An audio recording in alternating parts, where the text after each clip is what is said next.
विदेश मंत्रालय ने मालदीव के उच्चायुक्त को तलब किया है। मालदीव के डिप्लोमेट विदेश मंत्रालय के दफ्तर साउथ ब्लॉक पहुंचे हैं अपना पक्ष रखने के लिए। प्रधानमंत्री मोदी के खिलाफ सोशल मीडिया पर कमेंट के चलते मालदीव के 3 मंत्रियों को वहां की सरकार ने सस्पेंड किया है और ये तीनों युवा मंत्रालय के डिप्टी मंत्री थे। इस एक्शन से कुछ देर पहले मालदीव सरकार ने बयान भी जारी किया, मामले पर सफाई भी दी, निजी बयान बताया और ये कहा कि मालदीव सरकार का कोई लेना देना नहीं है। इस बीच मालदीव के एक निलंबित मंत्री महजूम माजिद ने अपना एक्स अकाउंट डीएक्टिवेट कर दिया है। इस विवाद का असर टूरिज्म सेक्टर पर भी देखा जा रहा है।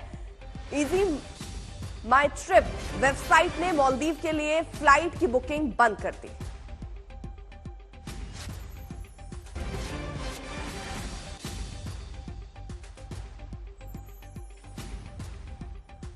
तो फिलहाल एक्शन लिया गया है, लेकिन ये विवाद है क्या और ये विवाद कैसे तूल पकड़ता चला गया? भारत मालदीव विवाद दरअसल मालदीव के 3 मंत्रियों ने प्रधानमंत्री मोदी पर आपत्तिजनक टिप्पणी की थी, जिसके बाद से एक सोशल मीडिया पर बयान से शुरू हो गई। मालदीव के मंत्रियों के बयान पर सोशल मीडिया में तीखी प्रतिक्रिया सामने आई। अक्षय कुमार से लगाकर तमाम बड़े लोगों ने भी इसको लेकर अपना विरोध जताया। भारत ने मालदीव के मंत्रियों की टिप्पणी पर सख्त रुख दिखाया। निलंबित किए गए मोदी के खिलाफ टिप्पणी करने वाले तीनों मंत्री पहले सरकार ने अपनी तरफ से स्पष्टीकरण एक तरीके से दिया कि इससे लेना देना उनका कुछ है नहीं। उसके बाद ये कार्रवाई भी की गई, तीनों को निलंबित कर दिया गया है। भारत ने एक तरीके से लताड़ लगाई। ये जो नए मंत्री मालदीव के थे इनको फिलहाल हटा दिया गया, सस्पेंड कर दिया गया। गौरव सावंत हमारे साथ हमारे सहयोगी और अपडेट के साथ जुड़ चुके हैं। गौरव, ये भारत की ही ताकत है और ये बदलता भारत कि पहले तो सरकार ये कहती है वहां की कि उनका लेना देना कुछ है नहीं, वो उनका निजी बयान, और उसके तुरंत बाद देखिए ये एक्शन तीनों को हटा दिया गया। और मालदीव ने जांच के आदेश भी दे दिए हैं।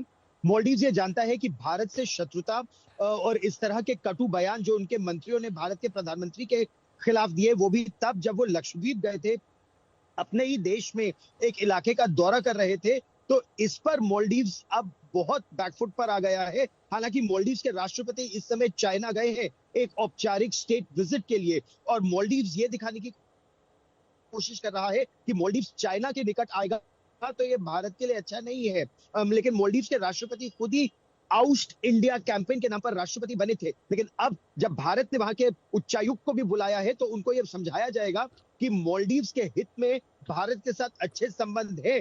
क्योंकि जब मालदीव में पानी खत्म हो गया था, मालदीव की जनता त्राही त्राही कर रही थी, तब भारत की नौसेना के जहाज वहां गए थे और उन्होंने पानी दिया था। जब कोई उन्हें कोविड की वैक्सीन नहीं दे रहा था और लोग मरने की कगार पर थे, तो भारत ने मुफ्त में उनको वैक्सीन दी थी। जब मालदीव पर कोई खतरा आता है तो भारत उनकी रक्षा करता है। वहां के लोग भारत आते हैं अपना इलाज कराने के लिए और शिक्षा के लिए। उसके बावजूद इस तरह का आउस्ट इंडिया का उनके प्रेसिडेंट का कैंपेन, कट्टर इस्लामिक आतंकवाद जो वहां तेजी से घर कर रहा है, और भारत के पर्यटन पर मालदीव जो निर्भर है काफी हद तक, लगभग 1/4 पर्यटन कोविड के बाद से भारत से ही मालदीव में गया है।